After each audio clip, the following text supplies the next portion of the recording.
आपका विंध्य भारत में मैं आपके साथ साक्षी गुप्ता। प्रधानमंत्री नरेंद्र मोदी रविवार को मध्य प्रदेश के झाबुआ में हैं। वे जनजातीय सम्मेलन को संबोधित कर रहे हैं। इस कार्यक्रम के जरिए मोदी मिशन 2024 यानी लोकसभा चुनाव का आगाज कर रहे हैं। इससे पहले प्रधानमंत्री ने सभा स्थल पर रथ पर सवार होकर लोगों का अभिवादन किया। सभा स्थल में प्रधानमंत्री के रोड शो के लिए अस्थायी गैलरी बनाई गई। उन्होंने 7,550 करोड़ रुपए की विकास परियोजनाओं की आधारशिला रखी, कुछ प्रोजेक्ट का लोकार्पण किया। झाबुआ से ही खरगोन में 170 करोड़ रुपए की लागत से बनने वाले टंट्या मामा भील विश्वविद्यालय की आधारशिला रखी। प्रधानमंत्री मोदी ने कहा, हमारे लिए आपके वोट नहीं, आपकी जिंदगी मायने रखती है। मैंने आदिवासी के जीवन के लिए सिकल सेल अभियान शुरू किया। यह नियत का ही फल है कि हमने मप्र को बीमारू राज्य से विकसित राज्य बना दिया है। प्रधानमंत्री ने कहा, हमारे लिए जनजातीय समाज वोट बैंक नहीं, देश का गौरव है। आपका सम्मान और विकास मोदी की गारंटी है। बच्चों और युवाओं के सपने मोदी का संकल्प है। पीएम ने कहा, 2023 में कांग्रेस की छुट्टी हुई, 2024 में सफाया तय है।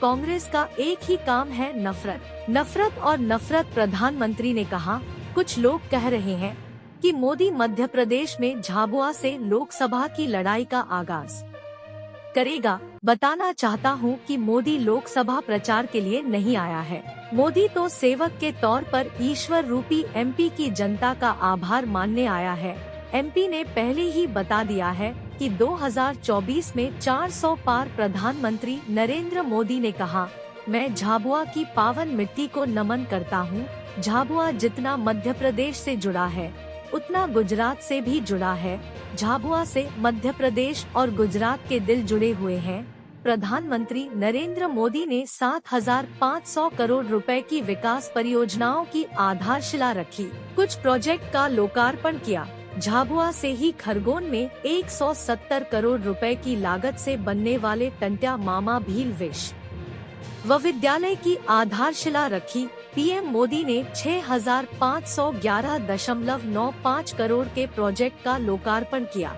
साथ ही 1,042.26 करोड़ की लागत वाले 8 प्रोजेक्ट की आधारशिला रखी। मध्य प्रदेश में लोकसभा की 29 में से 6, गुजरात की 26 सीटों में से 4 और राजस्थान की 25 सीटों में से 3 सीटें अनुसूचित जनजाति के लिए आरक्षित हैं।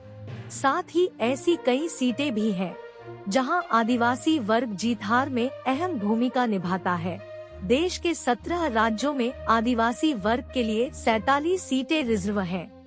मध्य प्रदेश के अंतिम छोर पर स्थित झाबुआ जिले से गुजरात और राजस्थान की सीमाएं लगी हैं। गुजरात में 14 जिले आदिवासी बहुल हैं। पूर्वी राजस्थान के 8 जिले भी आदिवासी बहुल हैं। ऐसे में प्रधानमंत्री मोदी यहां से तीनों राज्यों के आदिवासियों को संदेश देंगे कि उनकी सरकार आदिवासी हित है।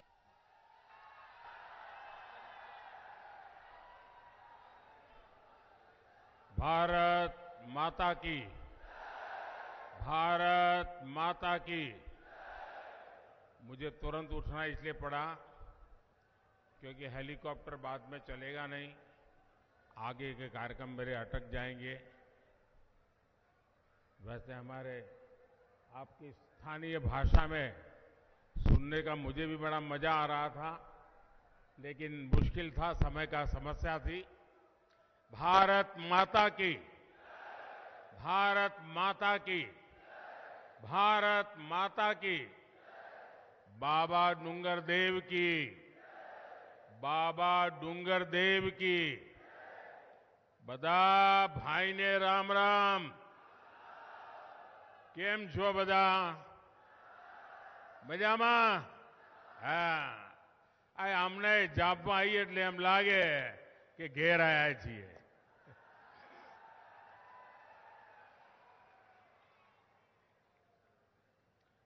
राजा जब्बू भील और क्रांतिवीर चंद्रशेखर आजाद की इस पुण्य भूमि का मैं श्रद्धापूर्वक वंदन करता हूं।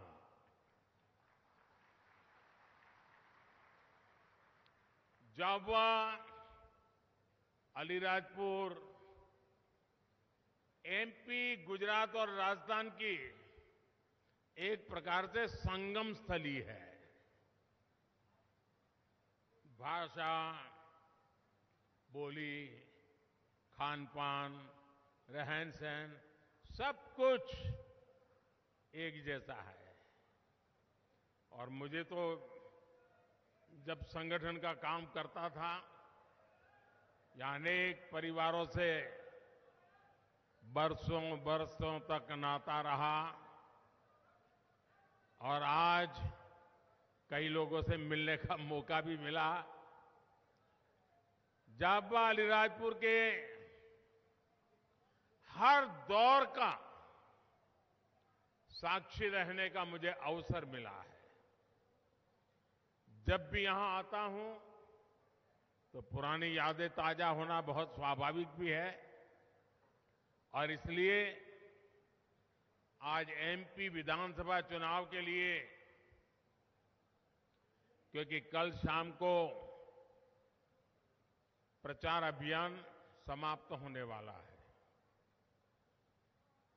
और मैं कल चुनाव अभियान छोड़ करके झारखंड भगवान बिरसा मुंडा की जन्मस्थली पे जाने वाला हूं।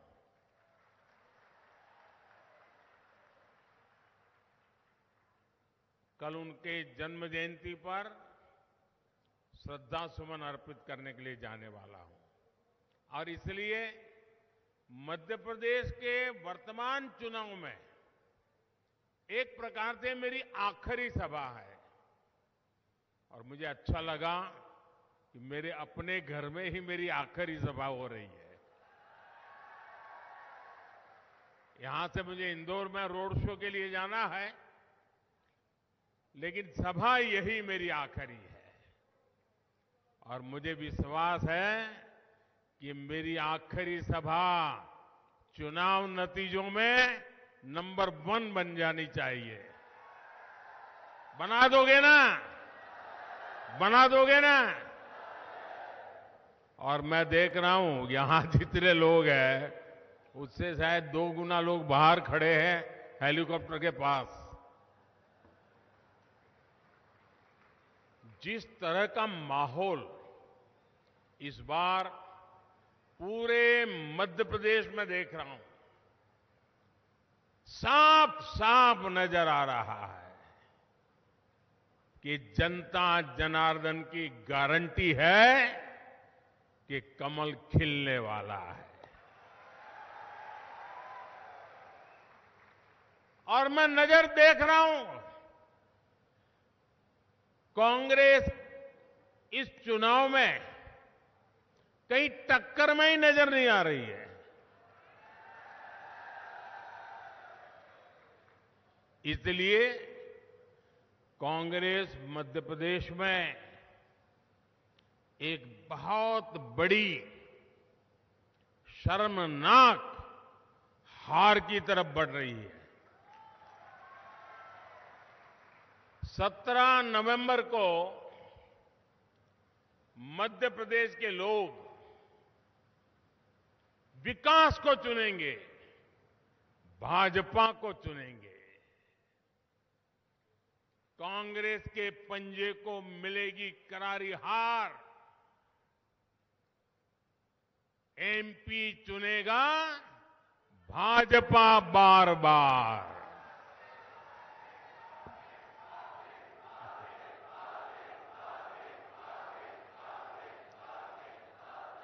मेरे परिवारजनों, यहां इस क्षेत्र के लोगों का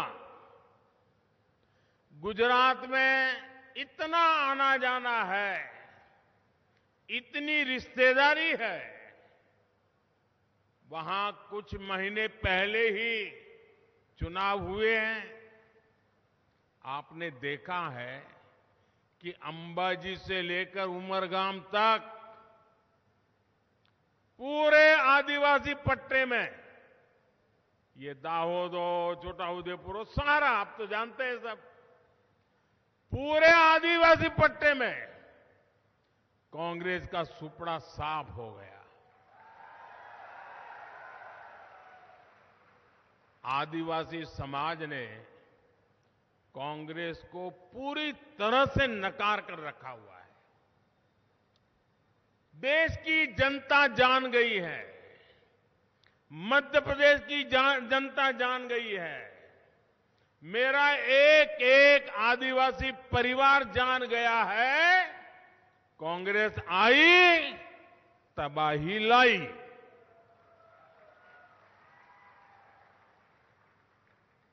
कांग्रेस ने हमेशा आदिवासी समाज को केवल वोट बैंक के रूप में ही देखा है, जबकि डबल इंजन सरकार ने हर प्रकार से आदिवासी समाज का जीवन बदलने के लिए निरंतर काम किया है।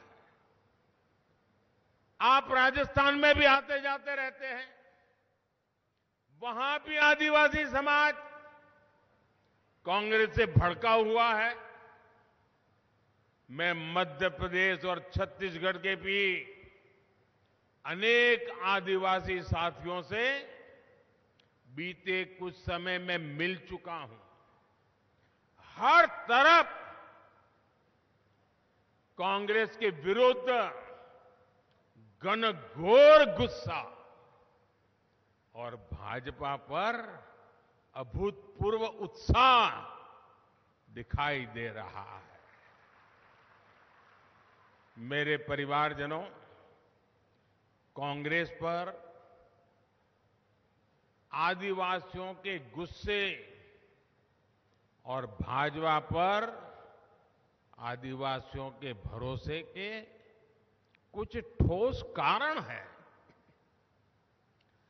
जब तक कांग्रेस सत्ता में थी, तब तक आदिवासी क्षेत्रों से, पिछड़े क्षेत्रों से सिर्फ भूखमरी की खबरें आती थी, कुपोषित बच्चों की तस्वीरें आती थी।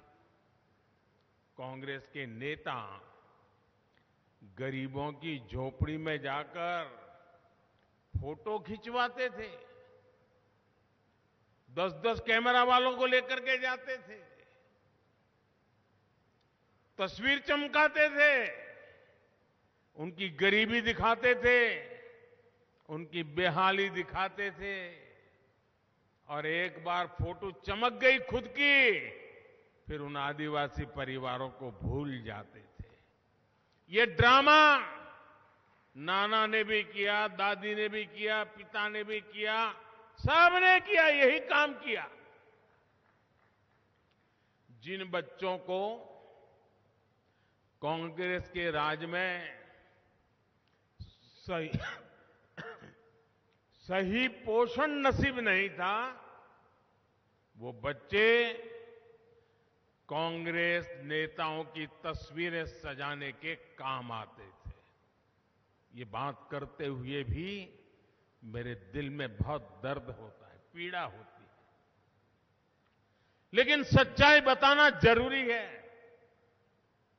इस तरह की मानसिकता रखने वाली कांग्रेस क्या कभी गरीब का, किसी आदिवासी का भला कर सकती थी? भला कर सकती थी? पूरी ताकत से बताओ ना, भला कर सकती थी क्या? क्या हम उन पे भरोसा कर सकते हैं? क्या हमारी गरीबी उनके फोटो के लिए है क्या? इसी सोच के साथ दशकों तक हमारे आदिवासी भाई बहन हाशिए पर रहे। गरीब आदिवासियों के साथ हो रहा यह अन्याय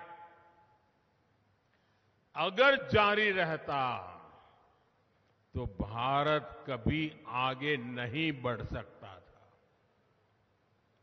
इसलिए 2014 में आपने मुझे देश की जिम्मेदारी दी तो मैंने संकल्प लिया, सबका साथ सबका विकास।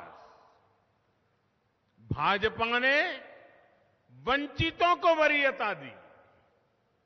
जो समाज के आखिरी छोर पर छूटे हुए थे, हमने उन्हें सच्ची और सर्वोच्च प्राथमिकता दी। उन्हें कभी किसी से नहीं पूछा था, जिनकी किसी ने परवाह नहीं की थी। ये मोदी है, उन सब की परवाह करता है।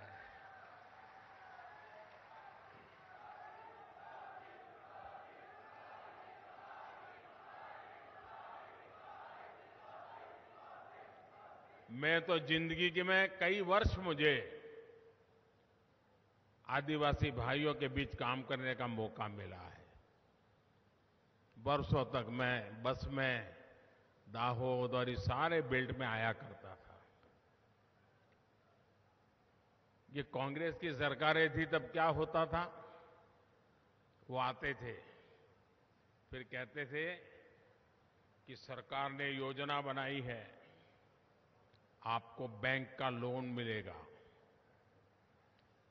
इतना लोन मिलेगा तो इतनी मुर्गी आएगी, इतनी मुर्गी आएगी तो इतने अंडे होंगे, इतने अंडे फिर इतनी मुर्गी, फिर इतने अंडे, फिर इतनी मुर्गी। कभी कभी बोल देते थे कड़कनाथ का नाम भी। और वो बेचारा आदिवासी भी समझता था अच्छा यार,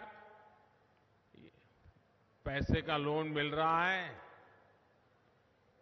5-10 मुर्गी मिल जाएगी, अंडे होंगे, धीरे धीरे विस्तार होगा, अंडे भी बेचेंगे, मुर्गी भी बेचेगी, बच्चों का भला होगा। और वो बेचारा इस भरोसे लोन ले लेता था। और शाम को ही, अभी तो मुर्गी घर पहुंची है, शाम को ही लाल लाइट वाली गाड़ी आ जाती थी घर के बाहर। कैसे हो, मुर्गी तो बहुत अच्छी है। तो वो पूछता था साहब कहां से निकले थे? नहीं, बोले निकला था लेकिन अब रात देर हो गई तो बोला सोच यहीं रहो। अच्छा तो फिर भोजन कर लीजिए। अब मुर्गी नई नई आई है, 2 उसी रात साफ हो जाती थी। हफ्ते के बाद दूसरा नेता या बाबू आ जाता था, 2 मुर्गी और चली जाती थी। बेचारा मेरा आदिवासी एक भी अंडा आने से पहले मुर्गी चली जाती थी, वो कर्जदार बन जाता था। यही खेल चलता था। चलता था कि नहीं चलता था? यही ठगी चलती थी कि नहीं चलती थी? भाइयों बहनों, हम जो भी काम करते हैं ना, पक्का करते हैं, पक्के इरादे से करते हैं। अब आप देखिए, जब कोविड आया, कोरोना आया, कितनी भयंकर बीमारी आई। दुनिया भर से हम टीवी में देखते हैं, लोग मर रहे हैं, अस्पताल में डेड बॉडी पड़े हुए हैं। यही हाल था। गांव गांव डर लगता था, एक गांव वाला दूसरे गांव वालों को घुसने नहीं देता था। परिवार में भी कोई किसी को मिलता नहीं था। ऐसे हाल थे। हमारे जांबुआ के, दाहोद के बच्चे जो शहरों में काम करने गए थे, वो भी पैदल चल चल कर वापस आ गए थे। चारों तरफ चिंता का दिन था, वो याद है ना? ऐसा लग रहा था गरीब का क्या होगा, मेरे आदिवासी भाई बहनों का क्या होगा। तब मोदी ने तय किया, मैं गरीब के घर में चूल्हा बुझने नहीं दूंगा, मैं गरीब के बच्चों को भूखा सोने नहीं दूंगा, मैं गरीब मां के आंख में आंसू आने नहीं दूंगा। और तब मैंने देश के 80 करोड़ लोगों को मुफ्त राशन दाने की योजना चला ली। मुफ्त राशन मिलता है कि नहीं मिलता है? मिलता है कि नहीं मिलता है? आज भी मिलता है और दिसंबर महीने तक भी मिलने वाला है। लेकिन मोदी ने मन बना लिया है, जिससे मेरे इन परिवारजनों का भला हो। मैंने तो मन बना लिया है, मैंने संकल्प भी कर लिया है कि दिसंबर में योजना पूरी हो रही है, लेकिन मैं इसे और 5 साल के लिए आगे बढ़ाऊंगा, ताकि आपको मुफ्त राशन मिलता रहे, आपके घर का चूल्हा जलता रहे और अनाज के लिए जो खर्चा होता है वो बच जाएगा। उन पैसों से और जीवन के और कामों के लिए उपयोग होगा। आज आपके इस बेटे ने मुफ्त राशन, मुफ्त टीकाकरण, मुफ्त इलाज की व्यवस्था की है। इसका बहुत बड़ा लाभ आदिवासी परिवारों को हो रहा है। अब मैंने निश्चय किया है और आपके आशीर्वाद रहेंगे ना, 5 साल इसको चालू रखूंगा तो, और 5 वर्ष जारी रहेगा। अब तो एमपी भाजपा ने भी संकल्प लिया है कि दाल, तेल और चीनी पर भी रियायत दी जाएगी। मेरे भाइयों और बहनों, मोदी ने आपके लिए एक काम पक्का कर दिया है। आप काम के लिए झाबुआ से कहीं और जाएं, गुजरात जाए, राजस्थान जाए, महाराष्ट्र जाए, केरल जाए, तमिलनाडु जाए, पंजाब जाए, कहीं पर भी जाए, आपका जो राशन कार्ड है, जो बना यहां पर है, वह आप जहां जाओगे उसी राशन कार्ड से आपको मुफ्त राशन भी मिलता रहेगा। मेरे परिवारजनों, पिछले काफी समय से देश में ये चर्चा होती है कि आखिर मोदी को देश की नारी शक्ति, हमारी माताएं बहनें, उनका आशीर्वाद इतना कैसे मिलता है। अब उनकी नींद खराब हो गई है। माताएं बहनें मुझे इतना आशीर्वाद देती हैं, इस बात का जवाब गांव देहात में मौजूद हमारी माताएं बहनें बेटियां ही देती है। जिन संकटों से वो पीढ़ी दर पीढ़ी गुजरती थी, उस चिंता से मुक्त करने का काम उनका भाई, उनका बेटा, ये मोदी ने किया है। आजकल हम कितने ही वीडियो देखते हैं जिसमें हमारी बहनें खुद कह रही है, पक्का आवास दिया मोदी ने, पक्का आवास दिया। जरा जोर से बोले तो पता चले। पक्का आवास दिया, मुफ्त इलाज दिया, शौचालय बनवाया, घर में नल से जल, बिजली का कनेक्शन, बैंक में खाता, खाते में पैसा, स्वरोजगार के लाखों करोड़ रुपया बेटियों को किसने दिए, खेत में काम करने वाली मजदूर बहनों के लिए पेंशन योजना किसने शुरू की, विधानसभा और लोकसभा में बेटियों के लिए 33% आरक्षण की गारंटी किसने पूरी की। तो फिर कांग्रेस को वोट क्यों दें। आज एमपी का हर परिवार, माताएं बहनें खुद कह रही है, मोदी की गारंटी यानी गारंटी पूरी होने की गारंटी। मेरे परिवारजनों, अभी 3 दिन पहले ही पूरे देश ने दीपावली मनाई है, घर घर दिए जलाए हैं। आपने देखा है, कुछ दिए ऐसे होते हैं जिसमें एक बाती होती है, आपने ત્યાં दिवेट के ना, वहीं कुछ दिए ऐसे होते हैं जिनमें दो दो बातियां एक साथ जलाई जाती है। जब एक बाती वाला दिया जलता है तो उसी हिसाब से अंधेरा दूर कर पाता है। जब दो बाती वाला दिया जलता है तो और ज्यादा रोशनी फैलाता है, अंधेरा और ज्यादा हटाता है। यही तो डबल इंजन की सरकार में होता है। एक तरफ केंद्र की भाजपा सरकार और दूसरी तरफ राज्य की भाजपा सरकार डबल इंजन की ताकत बना देती है।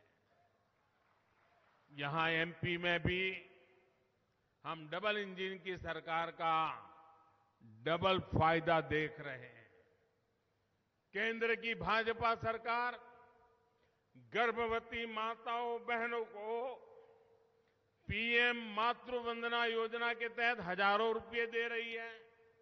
यहां की भाजपा सरकार लाडली बहना और लाडली लक्ष्मी योजना से बहनों बेटियों को और आर्थिक मदद दे रही है। केंद्र की भाजपा सरकार आदिवासी क्षेत्रों में एकलव्य आवासीय विद्यालय खोल रही है। यहां की भाजपा सरकार भी आदिवासी क्षेत्रों में नए स्कूल बना रही है। एमपी भाजपा ने संकल्प लिया है कि केजी से लेकर पीजी तक बेटियों को मुफ्त शिक्षा दी जाएगी। आदिवासी जिलों में कम से कम एक मेडिकल कॉलेज खोलने का संकल्प भी जरूर पूरा किया जाएगा।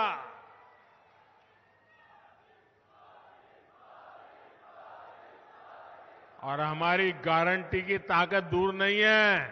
आप थोड़े पास दाहोद हो आइए, दाहोद में मेडिकल कॉलेज है कि नहीं है?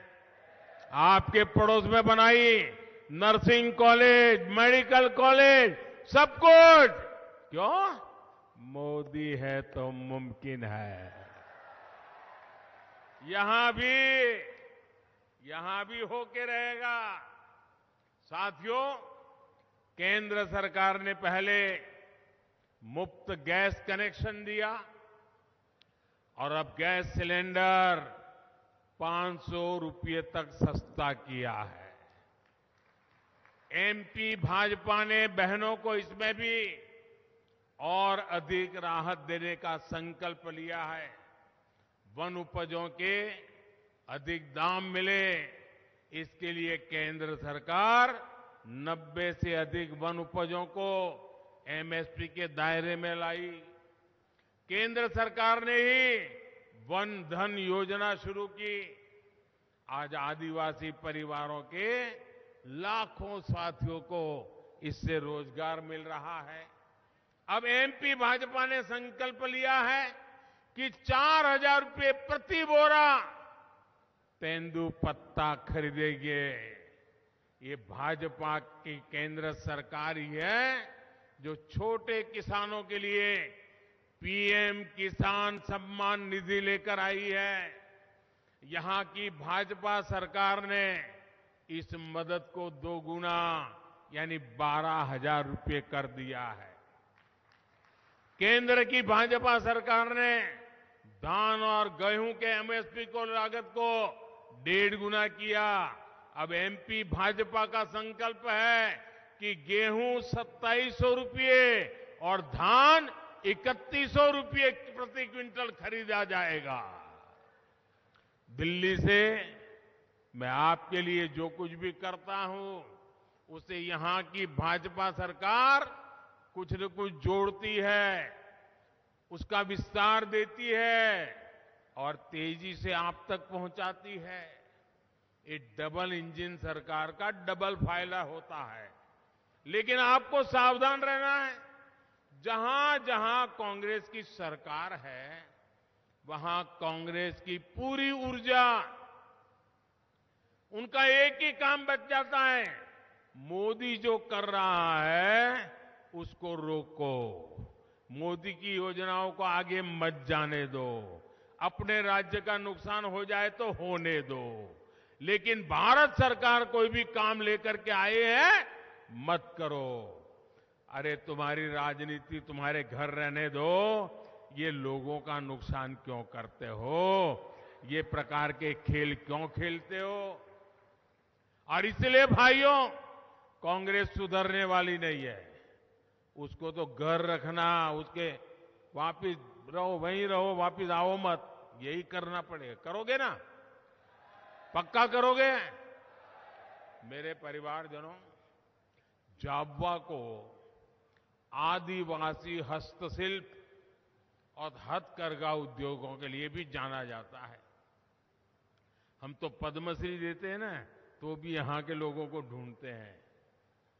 यहां की हमारी बहनें बांस के शानदार उत्पाद, गुड़िया, मनके, उसके गहने और ऐसी अनेक सजावटी चीजें बनाती है। अब मुझे बताइए, ये काम आपने मोदी के प्रधानमंत्री बनने के बाद शुरू किया था क्या? ये काम पहले भी होता था कि नहीं होता था? आपके पूर्वजों को भी आता था, लेकिन जब कांग्रेस सरकार थी तब भी इस काम में हजारों परिवार जुटे थे। यानी इतने लोग होने के बाद भी हजारों वर्षों से ऐसी शिल्पी, ऐसे हमारे विश्वकर्मा साथी सेवा दे रहे हैं। लेकिन ये मोदी है जो ऐसे हर परिवार का जीवन बदलने के लिए पहली बार पीएम विश्वकर्मा योजना लेकर आया है। इस योजना के तहत हर कारीगर, हर शिल्पी को आज की आधुनिक ट्रेनिंग भारत सरकार देगी। हमारे कारीगरों को ट्रेनिंग के दौरान पैसा भी मिलेगा। इस पर केंद्र सरकार 13,000 करोड़ रुपए खर्च करने जा रही है। मेरे परिवारजनों, मालवा की कहावत है, पग पग रोटी डग डग नीर, है ना? याद है कि गए, भूल गए? पग पग रोटी डग डग नीर, इस कहावत को जमीन पर उतारने का काम भी भाजपा ही कर रही है। कांग्रेस ने दशकों तक देश में सरकारें चलाई है, लेकिन कांग्रेस न तो सिंचाई की पर्याप्त सुविधा बना पाई और न ही पीने का पानी सुलभ कर पाई। यहां भाजपा सरकार ने ही मां नर्मदा का पानी अनेक क्षेत्रों में पहुंचाया है। नर्मदा, जाबवा, पेटलावत, थांदला, सरदारपुर सूक्ष्म सिंचाई परियोजना पर तेज गति से काम चल रहा है। इस पर भाजपा सरकार 1,500 करोड़ रुपए से अधिक खर्च कर रही है। माही सिंचाई योजना से भी अनेक गांवों को फायदा हो रहा है। भाजपा सरकार टपक सिंचाई और फव्वारा सिंचाई जैसी आधुनिक तकनीक के लिए किसानों को मदद दे रही है। पर ड्रॉप मोर क्रॉप, इस मंत्र पर चलते हुए छोटे छोटे किसानों की उपज बढ़े, ये हमारा संकल्प है। हमने हर खेत और हर घर तक पानी पहुंचाने के अपना मिशन बनाया है। आज देश के कोने कोने में अमृत सरोवर बनाए जा रहे हैं। यहां भी अनेक अमृत सरोवर बनाए गए हैं। मुझे खुशी है कि जामवा जिले के लगभग 1 लाख परिवारों के घर पाइप से पानी पहुंच चुका है। यह भी मेरी गारंटी है कि मैं हर बहन के घर पाइप से पानी की सुविधा पहुंचा के रहूंगा। मेरे परिवारजनों, जैसा मैंने पहले कहा, इस चुनाव में ये मेरी आखिरी जनसभा है। कुछ ही महीनों बाद लोकसभा के भी चुनाव होने वाले हैं। आप लोगों ने लोकसभा चुनाव में तो मोदी की जीत पक्की कर ही पहले से रखी है, लेकिन आपको यहां एमपी चुनाव में भी भाजपा को प्रचंड बहुमत से जिताना है। आपका सपना ही मोदी का संकल्प है। सबके सपने तभी साकार होंगे जब भारत माता विकसित होगी। इसके लिए मध्य प्रदेश का विकसित होना बहुत आवश्यक है। मध्य प्रदेश के तेज विकास की गारंटी कांग्रेस कतई नहीं दे सकती। कांग्रेस जहां जहां आई है वहां भ्रष्टाचार बढ़ा है, अपराध बढ़ा है, उस राज्य की अर्थव्यवस्था चौपट हो गई है। कांग्रेस आपकी आकांक्षाओं की नहीं बल्कि कुछ परिवारों के लालच को पूरा करने वाली पार्टी है। दिल्ली हो या फिर एमपी, कांग्रेस में सिर्फ और सिर्फ निजी स्वार्थ सर्वोपरि है। इनको सिर्फ एक ही चिंता है कि 3 दिसंबर के बाद एमपी कांग्रेस पर किसके बेटे का कब्जा होगा। वो कपड़े फाड़ने में लगे हैं, सरेआम एक दूसरे के कपड़े फाड़ने में लगे हैं नेता कांग्रेस के। कांग्रेस के नेताओं को अपने अपने बेटों के भविष्य की चिंता है, जबकि भाजपा को आपके बेटे बेटियों की चिंता है। इसलिए 17 नवंबर को पहले मतदान फिर जलपान। झाबुआ, अलीराजपुर सहित पूरे मालवा, निमाड़ को, पूरे एमपी को हर बूथ पर कमल खिलाना है। घर घर जाएंगे, घर घर जाएंगे, भाजपा की बात बताएंगे, कैसे वोट देना समझाएंगे, हर बूथ से कमल खिलाएंगे। मैं विशेष रूप से एमपी की हर माता, बहन, बेटी से कहूंगा कि ये चुनाव आपका है। 17 नवंबर को आपको ही नेतृत्व करना है। मुझे एमपी की हर बहन बेटी पर पूरा भरोसा है। यहां से अब घर जाएंगे, लेकिन बैठना नहीं है। कमल लेकर के घर घर पहुंचना है। पहुंचोगे? जरा जोर से बताइए, पहुंचोगे? हर बूथ में कमल खिलेगा, कांग्रेस साफ हो जाएगी, भाजपा का जय जयकार हो जाएगा। ये हमारे सभी उम्मीदवार, उनको आशीर्वाद मिलेगा, सबके सब जीतेंगे, कांग्रेस का एक भी नहीं आएगा। पक्का ये काम करेंगे? अच्छा, एक मेरा काम करेंगे, मेरा निजी काम है, करेंगे? चुनाव वाला काम नहीं है, करोगे? जरा जोर से बताओ तो पता चले। करोगे? सच्चे करोगे? सच्चे मन से करोगे और पक्का करोगे? अच्छा, तो एक काम करना है, घर घर जाना और कहना कि मोदी जी झाबुआ आए थे और मोदी जी ने आपको प्रणाम कहा है, आपको जोहार भेजा है। इतनी मेरी बात बता दोगे? पक्का बता दोगे?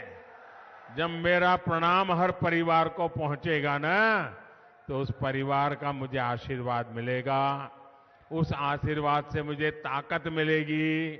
उस ताकत से लिए मैं ज्यादा दौड़ूंगा, आपकी भलाई के लिए दौड़ूंगा, आपके बच्चों की भलाई के लिए दौड़ूंगा, आपके गांव के लिए दौड़ूंगा, आपके समाज के लिए दौड़ूंगा। और इसलिए मुझे आशीर्वाद से बहुत ऊर्जा मिलती है। मेरे प्रणाम कहोगे, घर घर जाकर के कहोगे, तो मुझे जरूर नई ऊर्जा मिलेगी, जो ऊर्जा मेरे देश के लिए काम लगाऊंगा। मेरे साथ बोलिए, भारत माता की, भारत माता की, भारत माता की। बहुत बहुत धन्यवाद।